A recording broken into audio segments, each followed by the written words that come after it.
सजा के लिए तैयार रहे बाबा रामदेव। कोर्ट से बार बार बोला झूठ, अब नहीं होगी कोई माफी। कोरोना की दवा कोरोनिल की आड़ में बाबा रामदेव ने कई ऐसे काम किए हैं जिसके बाद अब उन्हें सजा हो सकती है। कोरोनिल को लेकर पतंजलि आयुर्वेदिक की ओर से भ्रम करने वाले विज्ञापन फैला रहे थे। ये जो रामदेव की तरफ से ऐड चलाया जा रहा था, इस पर अब कोर्ट ने तगड़ा एक्शन लिया है। सुप्रीम कोर्ट ने बुधवार को बाबा रामदेव पर एकदम सख्त रवैया अपनाया। अदालत ने इस मामले में बाबा रामदेव और आचार्य बालकृष्ण की माफी को खारिज कर दिया है।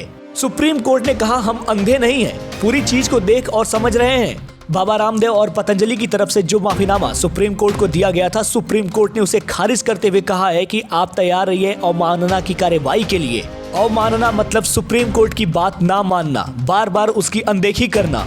अदालत ने कहा, हम आपकी बात से सहमत नहीं हैं, हम इस माफी को खारिज करते हैं। तो इस पर सीनियर अधिवक्ता मुकुल रोहतगी ने बाबा रामदेव और पतंजलि का पक्ष रखते हुए कहा, हमें 10 दिन का और वक्त दीजिए और फिर अगली सुनवाई में बात करते हैं। दरअसल बाबा रामदेव ने पहले ही कोर्ट से माफी मांग ली थी। उन्होंने कहा था कि वो इन एड्स पर रोक लगाएंगे।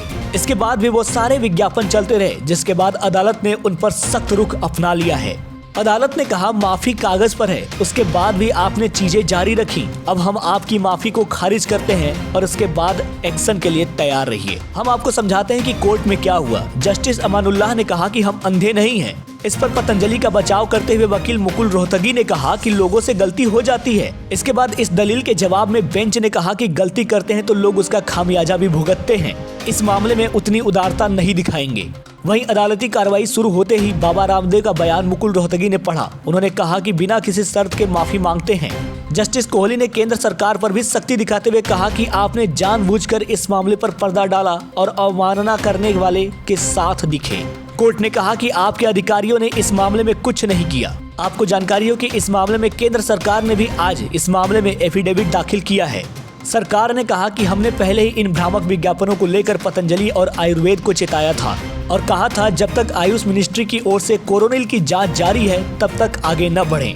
यही नहीं, सरकार ने कहा है कि हमने राज्य और केंद्र शासित प्रदेशों में कहा था कि वह इस मामले में एक्शन लें। तो देखा जाए तो बाबा रामदेव की मुश्किलें बढ़ चुकी हैं। अब इस पर आप क्या कहना चाहेंगे? आप अपनी राय जरूर दें और ऐसी ही तमाम खबरों के लिए जुड़े रहिए भारत न्यूज के साथ। धन्यवाद।